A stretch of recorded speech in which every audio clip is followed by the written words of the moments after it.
share the floor? Oh, we're just going to share. I think he knows. I think he knows. Oh, I'm sure there's a few things on it. This is special. So Tonya Treble, my wife, is the Donor Engagement Officer at Peninsula Open Space Trust, a role she has held for the past 2 years. Tonya meets regularly with supporters and community members to share updates on Post projects, lands, donor appreciation opportunities, and builds relationships with those interested in getting more involved with Post. Before coming to Post, Tonya's outreach and development work spanned the nonprofit sector, from global humanitarian aid and disaster response to social enterprise and public policy. Tonya holds a Master's of Public Affairs from Indiana University's School of Public and Environmental Affairs and a BA from DePauw University. Originally from Indiana, Tonya was initially drawn to Post in its work on farmland preservation. She enjoys the space by hiking and camping with family and friends.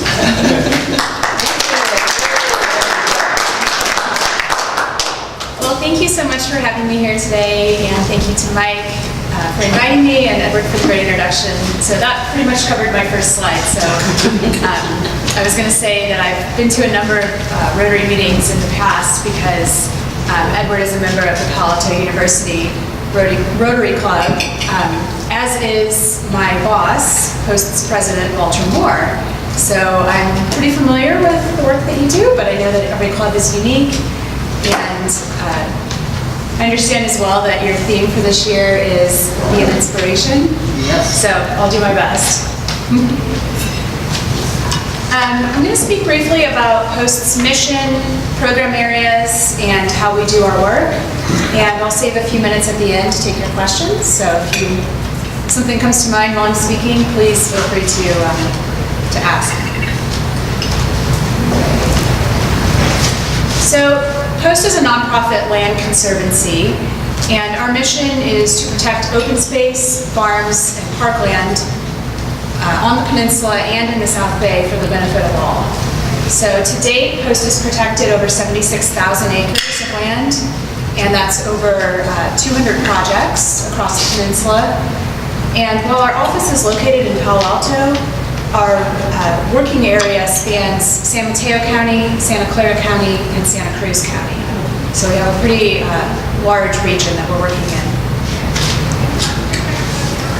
We were founded in 1977, and Post is working to really protect the natural resources that make our region so unique.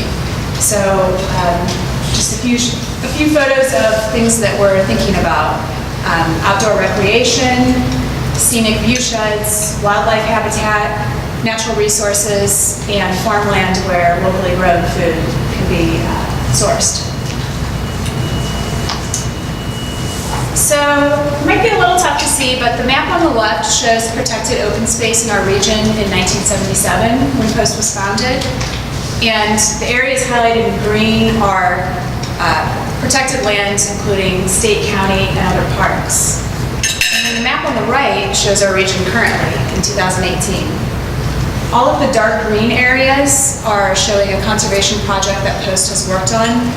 And these include lands that we've purchased from willing sellers, lands that we've protected through other means like a conservation easement, which is where Post might purchase the development rights from the landowner and then protect the land that way without actually having to take ownership of the property. So there's lots of different tools in our toolbox, and the main thing though is that we only work with willing landowners and willing sellers. And we've really been able to make this impact over the last 41 years because we're able to work confidentially with landowners. We're able to manage complex real estate transactions. And actually our president, Walter Moore, a fellow Rotarian, is a real estate attorney by trade, so he's well-versed in what those transactions take. And we're also able to raise private philanthropy, which is something obviously that's unique to a nonprofit organization. We work very closely with public agency partners like state and county parks, but because we're able to raise private philanthropy, we can do more things. So Post's work doesn't stop at just purchasing, protecting, and transferring local open space. We're also partnering with many agencies to keep these lands healthy and viable. We want to make sure that the benefits that they're providing for people and wildlife remain everlasting into the future. So some of the examples shown on this slide of stewardship projects include invasive weed removal, planting sustainable timber harvests, building barns and other farm infrastructure to ensure that our local farms are able to thrive, and restoring creeks and watersheds. So those are all important pieces of work that Post is able to complete, and we do have a number of volunteers who help with that work. So let's have a look quickly at Post's history. And really our early work entailed taking one project at a time, raising money for that project, purchasing the land, and then transferring it to a public agency like state and county parks for long-term management. This is showing Windy Hill, which is near Portola Valley. This was Post's first conservation project in the late 70s, and I think this is a great example of that approach. It's now owned and managed by Mid-Peninsula Regional Open Space District, our public agency partner, and it's about 1,300 acres that has 8 miles of public trails, and you can take your dog there, you can go mountain biking, horseback riding, so it's really a multi-use kind of property. This is a great photo of the Flagler Estate, which is located near Woodside, and another good example of Post's early protection model. So this project was actually the largest fundraising campaign that was ever undertaken by a land trust, and Post moved very quickly to raise money and purchase the redwood forest at the Flagler Estate. It involved over 3,500 individual donors, grants from Mid-Peninsula Regional Open Space District, grants from Save the Redwoods League, and also from the Federal Land and Water Conservation Fund. So it's really a team effort, and it's a really fantastic place to go hiking.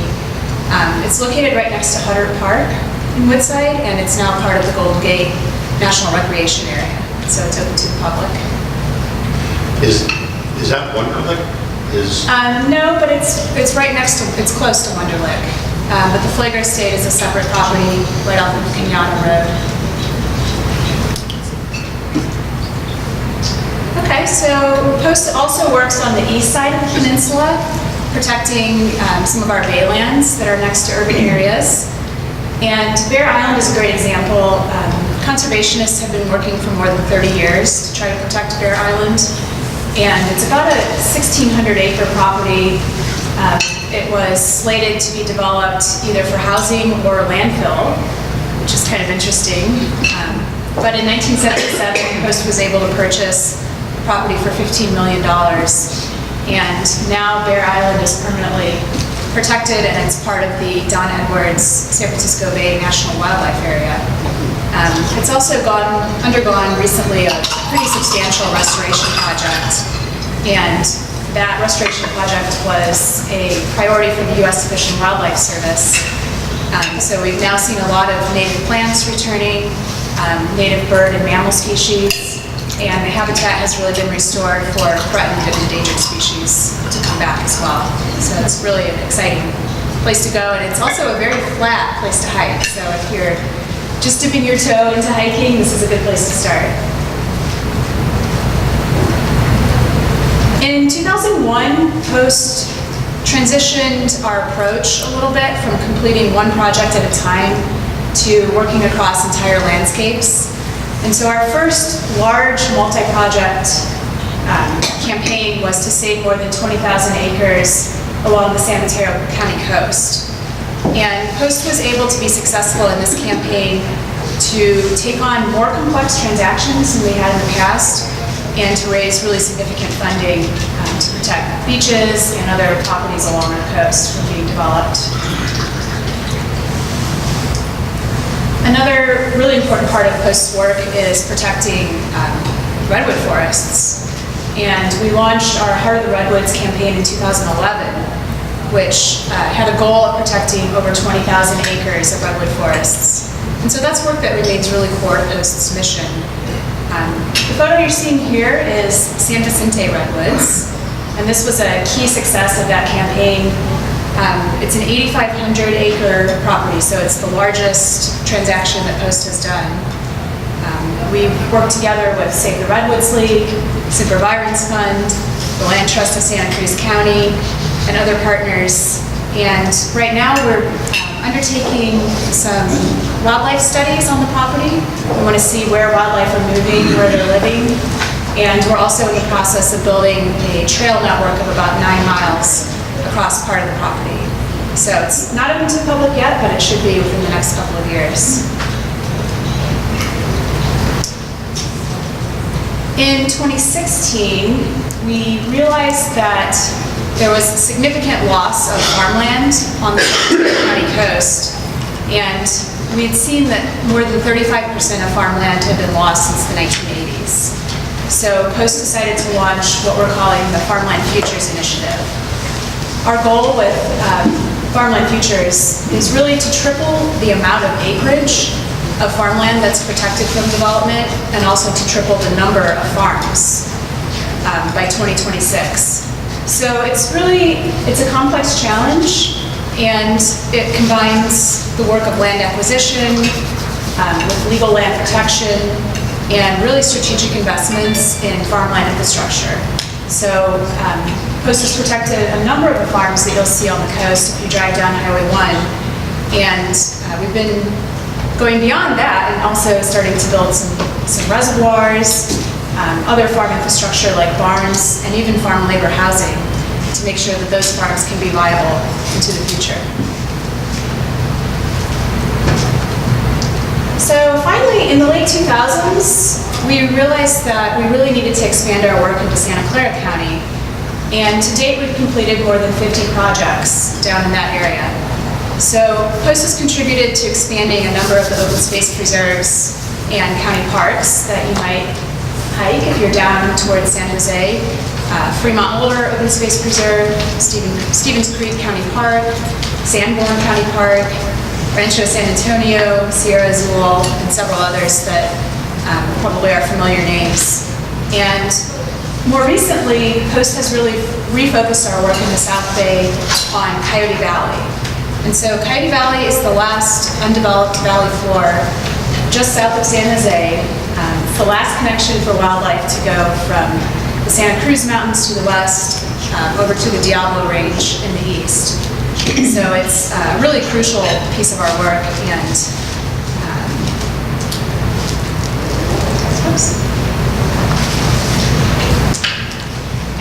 really going to be a priority going forward.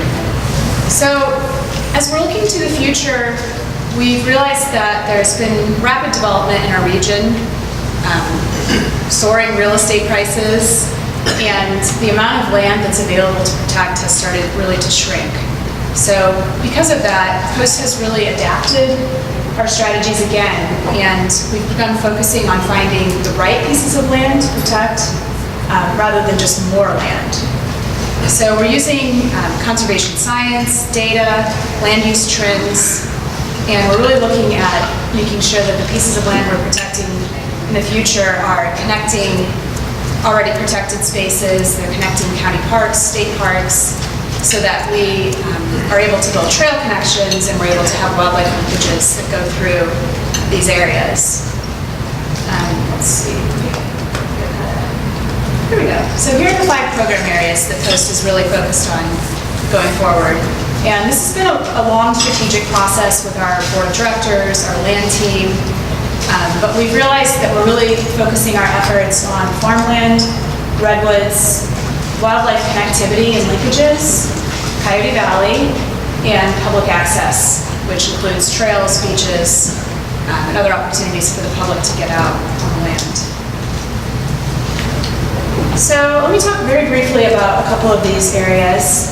I already mentioned Coyote Valley, and Post's vision there is really to protect this landscape linkage, make viable wildlife corridors, between the two mountain ranges, and to be sure that the animal populations, and specifically larger mammals like mountain lion and bobcat, are not suffering from genetic isolation. So we've been working closely with public and private partners to purchase land along here, and we really want to make sure that wildlife can move freely across the landscape. So, speaking of wildlife, this is a photo that is from one of our wildlife cameras, and this was taken on the Fisher's Bend property that Post protected in the fall of 2017. And this bobcat was observed crossing through the landscape, and we know from GPS collar data that this bobcat has made several attempts to cross Highway 101 down in Coyote Valley and other major areas, major roads in that area. So we're able to use that data to figure out where we should be putting wildlife crossings. Highway 101? Yes, south of San Jose, and the Monterey Highway there as well. So here's another photo that our wildlife cameras caught in Coyote Valley. Got some coyotes. Can I say something real quick? Of course. They were in my backyard just this morning, early this morning. These guys? Yep. That's Seriously. really possible. Or last night, late last night. Did you ever talk to cats inside? No, we have an outdoor cat, but he was there this morning, so all good. My chickens were fine too. Good. Yeah. So here's another photo that we were able to take. This is an adult female bobcat that was captured near Tulare Hill. And we put a radio collar on her in June of 2017. She was healthy. She was weighed in at 6.25 kilograms. She appeared to have had kittens within the last year. And she had been traveling through Coyote Creek County Park and then had crossed Highway 101 at the Coyote Creek underpass. So she had made that crossing successfully. But unfortunately, she was later struck by a vehicle on the Monterey Highway at a spot that we know is a roadkill hotspot and was killed. So it's tragic, obviously, but I think also it really helps to underscore the need for these safe wildlife passages in this area, not just for wildlife safety, but also for motorist safety. Okay, so turning to Post's public access program area, we're working on 5 regional trails throughout the area. And I know this is probably a little bit hard to see, but we have a diverse portfolio of trails, including the Bay to Sea Trail, Long Ridge to Pomponio, filling in gaps on the California Coastal Trail, and also working with a number of other agencies on the Bay Area Ridge Trail and the Coyote Creek Trail. So you can see an overview of those here. Another public access program that Post is working on is at Taniya Creek Beach. So this is a 58-acre property that's kind of above the beach on the bluffs. And Post purchased this in November of 2017 for $5 million. It's located about 8 miles south of Half Moon Bay. The beach itself is about a mile long, and unfortunately the beach was being damaged by overnight rave parties and just really irresponsible use. So through a partnership with San Mateo County Parks and Post's ability to raise private philanthropy, we are working to convert this beach into a new county park. It'll open to the public, we hope, within 3 years. So I hope that once it opens that you have a chance to go there, because it really is just absolutely stunning property.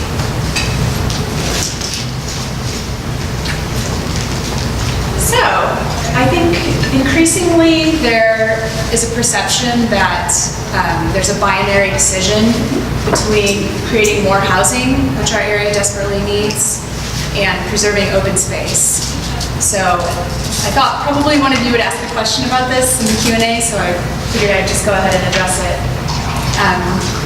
I think we have diverse challenges on the peninsula, and Post's goal to protect open space helps us with clean air, clean water, provides opportunities for recreation, healthy outdoor opportunities, and we think that that's really important as our community continues to grow.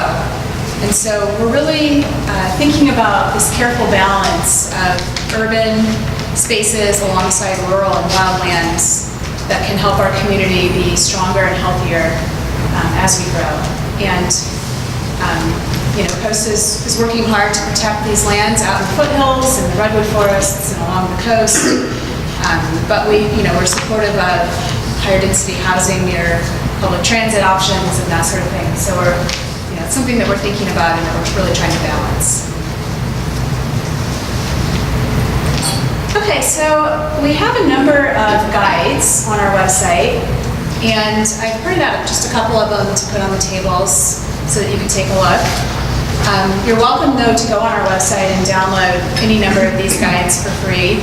And they're mobile friendly and they're interactive. They have links to maps to get to these open spaces.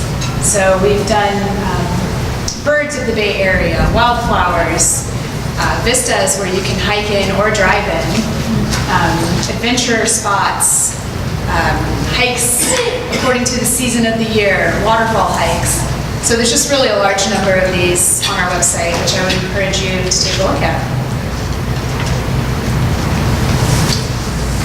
So thank you so much for having me here.